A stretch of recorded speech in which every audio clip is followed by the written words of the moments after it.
तो इजराइल एक ऐसा देश जिसने हर संकट में भारत की मदद करी है, चाहे पाकिस्तान से युद्ध हो या फिर चीन से हमारा टकराव। हर स्थिति में इजराइल से भारत के लिए एक ही बयान आया है कि हम आपके साथ खड़े हैं। इजराइल की तरफ से एक स्टेटमेंट आई है, उन्होंने ये बोला है कि हमारे जो 200 के करीब हमास ने हॉस्टेजेस बना के रखा है, हमारे सिविलियन को, हमारे लोगों को, अगर इंडिया उसमें कोई हमारी हेल्प करता है, वो उन्हें लोगों को छुड़वाने में, कोई रिलीफ दिलवाने में, तो हम उसका बहुत शुक्रगुजार होंगे। अगर इस जंग में इंडिया पड़ता है तो ये तो फिर देखें एक आलमी जंग छिड़ सकती है।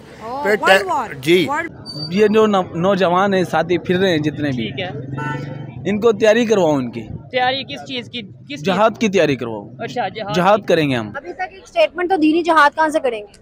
ओआईसी का मकसद सिर्फ मुसलमानों पे चंद एक अरब ममालिक की तरफ से हुक्मरानी करने का ग्रुप है, या कि डू यू रियली बिलीव कि ये मुसलमानों की आवाज़ को उठाता है? What do you make of that sir? क्योंकि ये अरब इजराइल वॉर में ना ये अमेरिका से नेगोशिएट कर सकते हैं, ना ये इजराइल से नेगोशिएट कर सकते हैं। तो अब ये जो मुसलमान ममालिक हैं ये कमज़ोर हैं और इनके पास फौजी ताकत नहीं है, माशी तौर पे भी कमज़ोर हैं। कौन सा ऐसा कंट्री लगता है जो आपको लगता है कि यार अगर ये चाहे अपना पॉजिटिव रोल प्ले करे तो ये जंग को रुकवा सकता है, और ये जो दुनिया इस टाइम बेअमनी का शिकार होती नजर आ रही है, इसमें आप वो पीस ला सकता है? मेरे ख्याल में एक तो सऊदी अरब है, ठीक है, अमेरिका तो बिल्कुल भी नहीं, क्योंकि वो वन साइडेड हो चुका है। अच्छा, सऊदीया के अलावा सऊदीया और इंडिया। हेलो गाइस, स्वागत है आपका अफेयर गॉसिप्स न्यूज में। तो वीडियो में आगे बढ़ने से पहले हर बार की तरह फिर से एक बेनती है, चैनल को सब्सक्राइब करिएगा और बेल आइकन दबाना मत भूलिएगा। तो दोस्तों, ये हैं इजराइल के एम्बेसडर टू इंडिया, और इनका कहना है we welcome any help from India for release of over 200 hostages. मतलब कि अगर भारत हमास से हमारे 200 लोगों को छुड़वाने में अगर कोई भी मदद कर सकता है तो उस मदद का हम स्वागत करते हैं। और इसके पीछे भी एक कारण है कि इजराइल सिर्फ हमसे ही क्यों मदद चाहता है, और इसका कारण ये है कि हमारे रिलेशन अमेरिका और यूरोप के देशों के साथ भी अच्छे हैं और अरब कंट्रीज के साथ भी अच्छे हैं, और यही कारण है कि इजराइल हमसे मदद मांग रहा है। और ये काम सिर्फ एक ही सुपर पावर कर सकता है, और वो है भारत। पर अभी के लिए इस पर भारत की कोई भी ऑफिशियल स्टेटमेंट नहीं आई है। खैर, देखते हैं अभी के लिए इस पर पाकिस्तानी मीडिया का क्या रिएक्शन है। पहली तो इम्पोर्टेंट बात मेरी नज़र में तो ये है ना कि इसराइल ने सिर्फ इंडिया से ही क्यों हेल्प मांगी।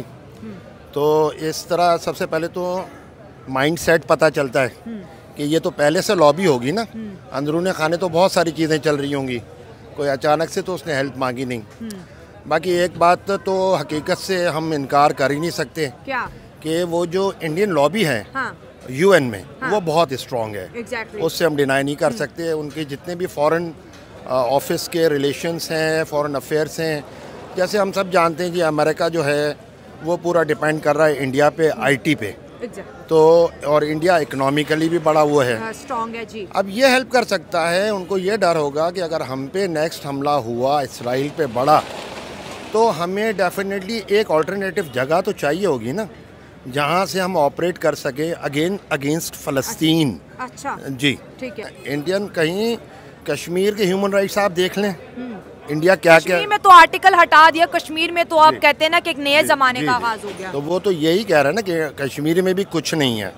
और जितने आपने वहाँ पर रिलीजियस गुजरात में हम देख चुके हैं, उसका भी वो जिक्र नहीं। गुजरात के मामलात भी अभी आपको पता है बड़े पुराने हो गए, उसके बाद कोई दंगा भी तो नहीं हुआ ना। मे बी इंडिया से जो मदद मांग रहा है, हो सकता है उसके पीछे अमेरिका हो, अमेरिका डायरेक्ट ओपन होके ना आना चाह रहा हो, टेक्निकली अमेरिकन्स इंडियंस को सपोर्ट करें और इंडियंस इनको सपोर्ट करें, ये बात हो सकती है। क्योंकि अमेरिका देखें वहाँ जब ये मसला शुरू हुआ था तो इंडिया ने कहा था कि हम इसराइल के साथ स्टैंड करते हैं। इसराइल ने कहा था बस आप हमें जो है ना सपोर्ट करो, इतनी बड़ी बात है। लेकिन आज उनका एम्बेसडर ओपनली कह रहा है कि इंडिया किसी भी किस्म की अगर हमारी मदद कर सकता है तो हम उसको वेलकम कर रहे हैं। अच्छा देखें, एक बात ये है, उसने ये बोला कि मैं सबसे पहले जो इम्पोर्टेंट बात है, उसने वो बात ये की कि मैं इस वक्त जो हूँ ना इसराइल के फॉरेन मिनिस्टर की हैसियत से बात नहीं कर रहा हूँ, मैं एक जूइश यहूदी की हैसियत से बात कर रहा हूँ। ये पूरी उसकी मैंने प्रेस कॉन्फ्रेंस सुनी, ये बहुत इम्पोर्टेंट बात है। अब इसके अगेंस्ट में इस्लामिक जो मुल्क हैं 52 कंट्रीज़ हैं, 57 हो गई हैं अब, ठीक है। अब बहुत अफसोस की जो मेन बात है ना वो ये है कि मदद करना तो दूर की बात, किसी ने ह्यूमैनिटेरियन ग्राउंड पे आके कोई बयान तक नहीं दिया, एक OIC का इजलास नहीं बुलाया कि जी यार कम से कम जंग बंदी बंद करो और बैठो, मुज़ाकरात करो, बात करो। इतनी कैजुअल्टीज़ हो रही हैं, सिविलियन कैजुअल्टीज़ हो रही हैं, मुझे ये चीज़ बड़ी अलार्मिंग लग रही है। 52 कंट्रीज़ हैं मिलके अगर उस जब इजलास ही करते हैं तो पूरी दुनिया उनको मॉनिटर करने लगती है, मगर उसका OIC का ये मजाक बन गया OIC, देखें ना। क्योंकि रिलेशन की अगर बात करें तो उनके दोनों साइड पे उनके, आपको पता है अमेरिका के साथ कैसे रिलेशन है और दूसरी साइड पे रशिया के साथ कैसे रिलेशन है, उसके सऊदीया के साथ कैसे रिलेशन है, कतर और उसके अलावा और अफगानिस्तान ईरान के साथ कैसे रिलेशन है, तो कोई रोल प्ले कर सकता है? जी देखें, इसमें तो अपना कहना मुनासिब नहीं होगा कि नहीं कर सकता। पॉजिटिविटी की तरफ ही जाना चाहिए कि कर सकता है, बिल्कुल ठीक हो गया ना, क्योंकि मुसलमान का भाई, अगेन बात वही आ जाती है कि इंडिया में भी एक ऐसा कंट्री है जहाँ पे मेजोरिटीज जो है वो डजंट मैटर कि वो हिंदुइज्म की है, लेकिन मुसलमान भी है, ठीक है ना।